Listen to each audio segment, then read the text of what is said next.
ദൈവം ദൃശ്യമായിട്ട് മോസസിന് ഇടപെട്ടിട്ടുണ്ട്, മോസസിനോട് സംസാരിച്ചിട്ടുണ്ട്. പക്ഷെ ദൃശ്യമായി സംസാരിക്കുന്നത് അവൻ്റെ 80-ാമത്തെ വയസ്സിലാണ്. ഈ സംഭവം പറയുന്നത് അവൻ്റെ 40-ാമത്തെ വയസ്സിലാണ്. 40-ാമത്തെ വയസ്സിൽ, എബ്രായ ലേഖനം 11:27 മോശയ്ക്ക് 40 വയസ്സാണ്. 40-ാമത്തെ വയസ്സിൽ ദൈവം അവന് പ്രത്യക്ഷനായിട്ടില്ല, അവൻ ദർശനം കണ്ടിട്ടില്ല, അവന് വെളിപ്പാടുണ്ടായിട്ടില്ല, അവന് യാതൊരു കാര്യങ്ങളും അവന് ആ രീതിയിൽ അവൻ ദൈവത്തെ കണ്ടിട്ടില്ല, അവൻ മുൾപ്പടർപ്പ് കത്തുന്നത് കണ്ടിട്ടില്ല, ഒന്നും കണ്ടിട്ടില്ല.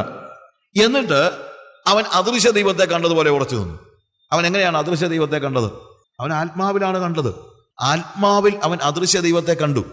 പ്രിയമുള്ളവരെ, നമ്മൾ ദൈവത്തെ ആത്മാവിൽ കണ്ടുകൊണ്ട് വേണം അവനെ ആരാധിക്കാനും അവൻ്റെ പിന്നാലെ പോകാനും. ആ ദൈവ സാന്നിധ്യത്തിൻ്റെ തിരിച്ചറിവ് നമുക്കുണ്ടാകണം. അടുത്ത പറയുന്നത്, അവനെ അന്വേഷിക്കുന്നവർക്ക് അവൻ പ്രതിഫലം കൊടുക്കുന്നു. അവനെ അന്വേഷിക്കുന്നവർ, ഞാൻ മുമ്പേ പറഞ്ഞല്ലോ, those who diligently seek him. അതൊരു പ്രധാനപ്പെട്ട കാര്യമാണ്. ഓടിച്ചെന്നൊരു കുർബാന കണ്ടേച്ച് പോരുന്നവനല്ല, ഓടിച്ചെന്ന് 2 പാട്ട് പാടി ആത്മാവിൽ ആരാധിച്ചേച്ച് ഇറങ്ങിപ്പോരുന്നവനല്ല.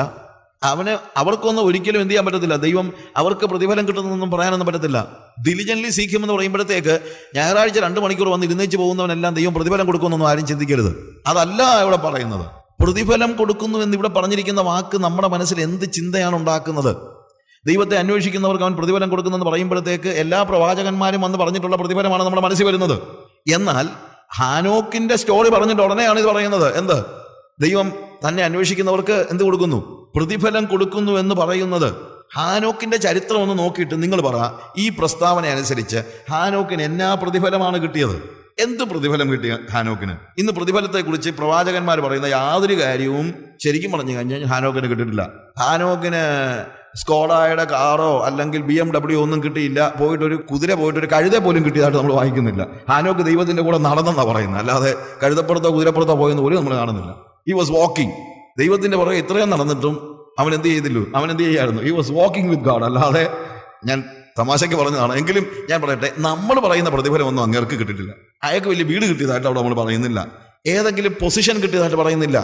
നമ്മുടെ ഒരു ചിന്ത എന്നാണെന്നറിയാമോ? ഇന്നിപ്പം പുതിയ അല്ലെങ്കിൽ ഞാൻ കുറേ നാൾ കർത്താവിന് വേണ്ടി അധ്വാനിച്ചു കഴിഞ്ഞാൽ, കർത്താവിൻ്റെ പുറകെ നടന്നാൽ സഭയിൽ എനിക്കൊരു സ്ഥാനം കിട്ടുമെന്നാണ് നമ്മുടെ ചിന്ത. സെക്രട്ടറി ആകാം, പ്രസിഡന്റ് ആകാം.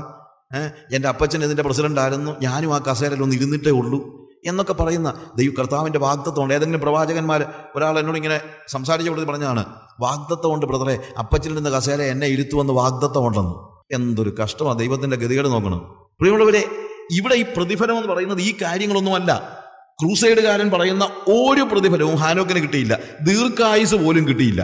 ശരിക്കും പറഞ്ഞു കഴിഞ്ഞാൽ 969 സംവത്സരം ജീവിച്ചിരുന്ന മെതുശലേഖം 963 സംവത്സരം ജീവിച്ചിരുന്ന യാരദിനും ഇടയ്ക്കുള്ള ഹാനോക്ക് ജീവിച്ചത് 365 ഇയേഴ്സാണ്.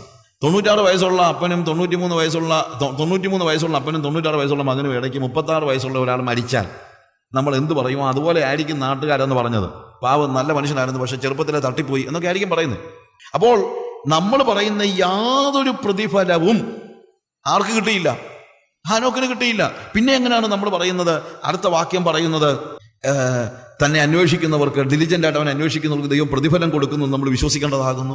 ഹാനോക്കിന് തന്നെ പ്രതിഫലം കിട്ടിയത്, അവൻ്റെ ഭാര്യ വിധവയായി, അവൻ്റെ മക്കൾ അപ്പനില്ലാത്തവരായി. ഇതാണ് പ്രതിഫലം. ഇതല്ല പ്രതിഫലം, ഇതിന് അപ്പുറത്താണ് പ്രതിഫലം. എന്താണ്? അവനെ ദൈവം തൻ്റെ സന്നിധിയിലേക്ക് വിളിച്ചു ചേർക്കുകയാണ്. അവിടെ പ്രതിഫലം എന്ന് പറയുന്നത് ദൈവം തന്നെയാണ്. തൻ്റെ മരണം, തൻ്റെ ഭക്തന്മാരുടെ മരണം യഹോവയ്ക്ക് വിലയേറിയതാകുന്നു. യഹോവയ്ക്ക് വിലയേറിയതാണെങ്കിൽ എനിക്കും വിലയേറിയതാണ്. എന്തുകൊണ്ടാ? When I die I M with God. അതുകൊണ്ടാണ് പോൾ പറയുന്നത്, വിട്ടുപിരിഞ്ഞ് ക്രിസ്തുവിനോടുകൂടെ ഇരിപ്പാൻ എനിക്ക് ആഗ്രഹമുണ്ട്.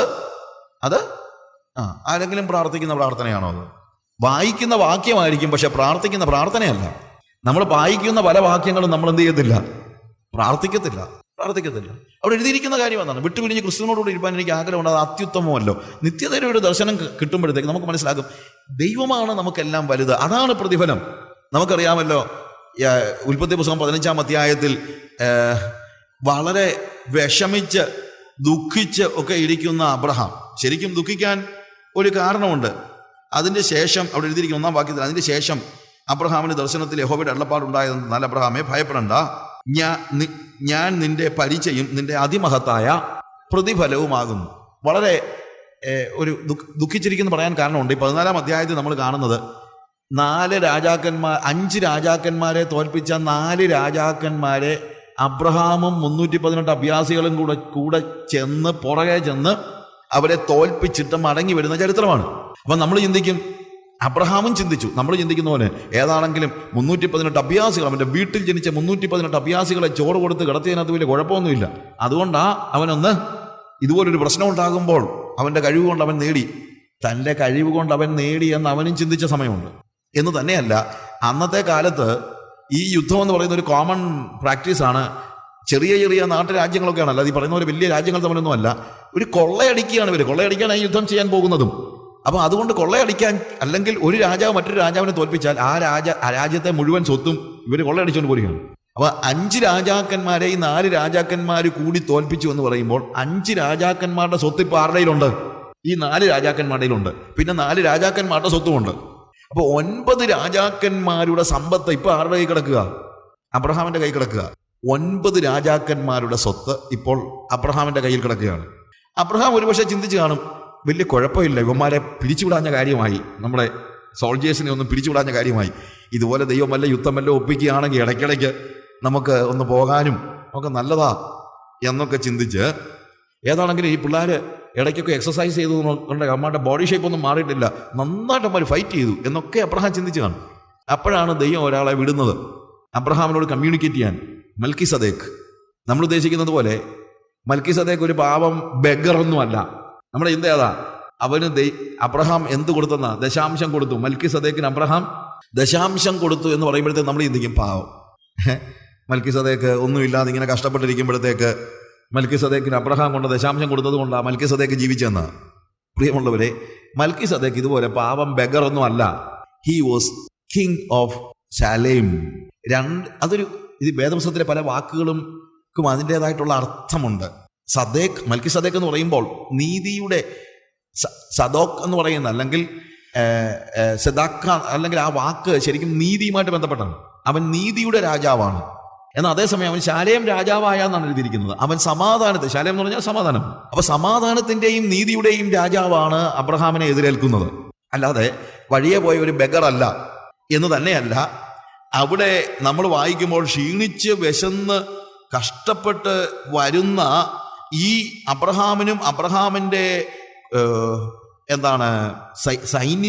സൈനികർക്ക് മാത്രമല്ല, അബ്രഹാം ഇപ്പോഴെന്താണ് അടിമകളായി മറ്റ് രാജാക്കന്മാരെ പിടിച്ചുകൊണ്ട് പോയ സകല ആളുകളെയും കൂട്ടിക്കൊണ്ടാണ് വരുന്നത്. So it's a big crowd, വലിയൊരു ക്രൗഡാണ്. ആ ക്രൗഡ് ഇങ്ങോട്ട് വരുമ്പോൾ അവരുടെ കയ്യിൽ ഭക്ഷണമില്ല, ആകെ വിഷമിച്ചിരിക്കുകയാണ്. അങ്ങനെ വിഷമിച്ചിരിക്കുന്ന സമയത്ത് ശാലേം രാജാവ്, 14 അധ്യായത്തിന്റെ 18 വാക്യത്തിൽ, ശാലേം രാജാവായ മൽക്കിസദേക്ക് അപ്പവും വീഞ്ഞും കൊണ്ടുവന്നു. അവൻ അത്യുന്നതനായ ദൈവത്തിന്റെ പുരോഹിതനായിരുന്നു. അപ്പോൾ ഇവൻ ചില്ലറ പാർട്ടിയൊന്നുമല്ല. ഈ വലിയ ക്രൗഡിന് ആയിരക്കണക്കിന്, ഒരു പക്ഷേ എനിവേ ഇറ്റ്സ് മോർ ദാൻ 1000, 1000 പേരെങ്കിലും ഉള്ള വലിയ ഒരു ക്രൗഡിന് അപ്പവും വീഞ്ഞും കൊടുക്കാൻ തക്കവണ്ണം കാര്യങ്ങളും കൊണ്ടാണ് ശാലേം രാജാവ് അവനെ എതിരേൽക്കുന്നത്. അതുകൊണ്ടാണ് ഞാൻ പറഞ്ഞത്, അബ്രഹാം മൽക്കിസദേക്കിന് ദശാംശം കൊടുത്തു എന്ന് പറയുമ്പോഴത്തേക്ക് അബ്രഹാം ഭയങ്കര സമ്പന്നനും മൽക്കിസദേക്ക് നമ്മുടെ ഭാഷ പറഞ്ഞ അത്തപ്പാടിയുമാണെന്നൊന്നും ആരും ചിന്തിക്കരുത്. ചിലരൊക്കെ ചിന്ത ദശാംശം വാങ്ങിക്കുന്നവരെല്ലാം വെറും അത്തപ്പാടികളും ദശാംശം കൊടുക്കുന്നവരെല്ലാം വലിയ പ്രഭുക്കന്മാരുമാണെന്നാണ്. അങ്ങനൊന്നുമില്ല. അവന്റെ കാരുണ്യമാണ്. അല്ലെങ്കിൽ ഇത് കിട്ടിയില്ലായിരുന്നെങ്കിൽ ഒരുപക്ഷെ അബ്രഹാം വഴി തളർന്നു പോയേനെ. എല്ലാം കഴിച്ചു കഴിഞ്ഞപ്പോൾ മൽക്കിസദേക്ക് അബ്രഹാമിനെ അനുഗ്രഹിക്കുന്ന ഒരു അനുഗ്രഹത്തിന്റെ വാക്കുണ്ട്. എന്താണെന്നറിയാമോ? അവിടെ മൽക്കിസദേക്ക് അവനോട് പറയുന്നത് 19 വാക്യത്തിൽ, അവനെ അനുഗ്രഹിച്ചു.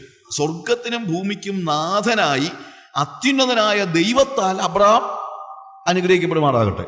നിന്റെ ശത്രുക്കളെ നിന്റെ കയ്യിൽ ഏൽപ്പിച്ച അത്യുന്നതനായ ദൈവം സ്തുതിക്കപ്പെടുമാറാകട്ടെ എന്ന് പറഞ്ഞു. വെറും ഒരു അനുഗ്രഹമല്ല, വലിയൊരു എക്സോർട്ടേഷനാണ് ഇവിടെ നടക്കുന്നത്. ഒരു പ്രബോധനമാണ്. അബ്രഹാമിന്റെ ഹൃദയത്തിൽ ചാട്ടുളി പോലെ വന്നുകൊണ്ട വാക്കുകളാണിത്. എന്താണെന്നറിയാമോ? ഈ സമ്പത്തും കൊണ്ട് മടങ്ങിപ്പോകാമെന്ന് ചിന്തിക്കുന്ന അബ്രഹാമിനോട് മൽക്കിസദേക്ക് ചോദിക്കുകയാണ്, അബ്രഹാമേ, ഈ 9 ചില്ലറ രാജാക്കന്മാരുടെ സമ്പത്ത് കൊണ്ട് നിനക്ക് ജീവിക്കാമെന്നാണോ നിന്റെ ചിന്ത? നീ ഒരു കാര്യം മനസ്സിലാക്കണം, നിന്നെ വിളിച്ചിരിക്കുന്നത് ഈ 9 രാജാക്കന്മാരോ യുദ്ധം ചെയ്ത് പൈസ ഉണ്ടാക്കാനോ ഒന്നുമല്ല. എന്തിനു വേണ്ടിയാണ് നിന്നെ വിളിച്ചിരിക്കുന്നത്? സ്വർഗത്തിനും ഭൂമിക്കും നാഥനായ ദൈവമാണ്. Your God is God of heavens and earth. He is the God who created heavens and earth. സ്വർഗത്തെയും ഭൂമിയെയും ഉണ്ടാക്കിയ യഹോവയാണ് നിന്നെ വിളിച്ചിരിക്കുന്നതെങ്കിൽ എന്തിനാടാ ഈ ലോകത്തിന്റെ സമ്പത്തിന്റെ പുറകെ പോകുന്നത്? വിട്ടുകള. അത് കൊതിച്ചിരിക്കുന്ന ഒരുത്തിന് അവിടെ ഇരിപ്പുണ്ട്. സോദോം രാജാവ് അവന്റെ കൈ കൊണ്ട് കൊടുത്തേരെ, എടുത്തോണ്ട് പോകാൻ പറ. ഇതാണ് ശരിക്കും മൽക്കിസദേക്ക് അബ്രാഹാമിനോട് പറയുന്നത്. പിന്നെ നിനക്കൊരു ചിന്തയുണ്ടായിരിക്കും, ഈ 318 അഭ്യാസികളെ സൂക്ഷിച്ചത് കൊണ്ടാണ് നിനക്ക് രക്ഷ ഉണ്ടായെന്ന്. ഒരു കാര്യം മനസ്സിലാക്കണം, എടാ ഇവന്മാരൊന്നും അല്ല അവരെ പിടിച്ചത്.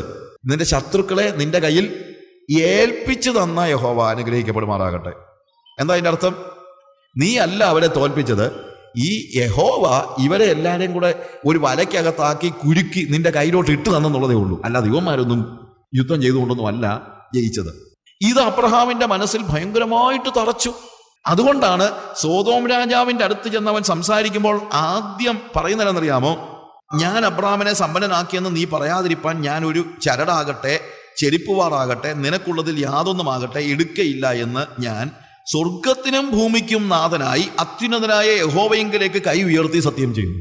മൽക്കിസദേക്ക് പറഞ്ഞ സെയിം വാക്യമാണ് ഇവിടെ ഇവൻ എന്ത് ചെയ്യുന്നത്? റിപ്പീറ്റ് ചെയ്യുന്നത്. എന്താ അതിന്റെ അർത്ഥം? മൽക്കിസദേക്കിന്റെ അനുഗ്രഹ വചനങ്ങൾ ആത്മീയനായതുകൊണ്ട് അബ്രഹാമിന്റെ ഹൃദയത്തിൽ ചാട്ടുളി പോലെ കയറി. നമുക്കാണെങ്കിൽ അതൊന്നും ഏശത്തില്ല. അന്നേരമേ അവൻ തീരുമാനിച്ചതാണ്, സോദോം രാജാവിന്റെ ഒരു ചെരിപ്പുവാറ് പോലും ഞാൻ കൊണ്ടുപോകത്തില്ല, അവൻ കൊണ്ട് കഴിക്കട്ടെ. കാര്യം അവന് സമ്പത്താണ് വലുത്. ഈ അണ്ടർസ്റ്റാൻഡ് വാട്ട് ഐ സേ? ഞാൻ പറയുന്നത് മനസ്സിലാകുന്നുണ്ടോ? ഇതിൽ പ്രധാനപ്പെട്ട അർത്ഥമുള്ള കാര്യമാണ്. ഇത് കഴിഞ്ഞ് 15-ാം അധ്യായത്തിൽ അതിന്റെ ശേഷം കാര്യമെന്നറിയാമോ? അബ്രഹാമിന് പൈസയും കാര്യങ്ങളും ഒന്നും എടുത്തില്ലല്ലോ. മേ ബി യുദ്ധം ചെയ്തതിന്റെ പൈസ അങ്ങോട്ട് പോയതേ ഉള്ളൂ. He was spending money, he was spending everything. And of course ഈ 318 അഭ്യാസികളെ ഇനി പോറ്റി പുലർത്തണ്ടേ, വീട്ടിൽ താമസിപ്പിക്കുകയല്ലേ? പൈസ ആവശ്യമുണ്ട്. യുദ്ധം ചെയ്യാൻ ദൈവം അങ്ങോട്ട് സമ്മതിക്കുന്നുമില്ല. അല്ലെങ്കിൽ പഴയ പണിക്കൊന്നും ദൈവം സമ്മതിക്കുന്നുമില്ല. ഇത് ആകപ്പാടെ വിഷമിച്ചിരിക്കുകയാണ്. പിന്നെ അത് തന്നെയല്ല, ഇപ്പോൾ അബ്രഹാമിന് ഒത്തിരി ശത്രുക്കളുണ്ട്. നേരത്തെ ശത്രുക്കൾ ആരും ഇല്ലായിരുന്നു. ആരാണ് ശത്രുക്കൾ? 5 രാജാക്കന്മാരെ തോൽപ്പിച്ചിട്ടല്ലേ വന്നേ. ഈ 5 രാജാക്കന്മാർ തക്കം പാർത്തിരിക്കുകയാണ് എപ്പോഴാണ് അബ്രഹാമിനെ തോൽപ്പിക്കാൻ കഴിയുന്നതെന്ന്. അപ്പൊ 5 ശത്രുക്കൾ അവിടെ ഉണ്ട്. പിന്നെ അത് കൂടാതെ പിന്നെയും ഉണ്ട് പ്രശ്നം. ഈ 5 4 9 രാജാക്കന്മാരെ തോൽപ്പിച്ചപ്പോൾ ഈ 9 രാജാക്കന്മാരുടെ സമ്പത്ത് ഇപ്പൊ അബ്രഹാമിന്റെ കയ്യിലാണെന്നാ നാട്ടുകാരുടെ ചിന്ത. നാട്ടുകാർക്ക് അറിയത്തില്ലോ, ഇല്ലല്ലോ ഇവനിതെല്ലാം സോദോം രാജാവിന് കൊടുത്തേച്ചാ വന്നതെന്നുള്ളത്. അപ്പൊ അതുകൊണ്ട് വളരെ സമ്പന്നനായതുകൊണ്ട് ഈ ശത്രുക്കളായ 5 രാജാക്കന്മാർ മാത്രമല്ല, പണക്കൊതിയന്മാരായ ബാക്കി എല്ലാ രാജാക്കന്മാരും ഇപ്പൊ ആരെ ആക്രമിക്കാൻ വരും? അബ്രഹാമിനെ ആക്രമിക്കാനായിട്ട് വരും.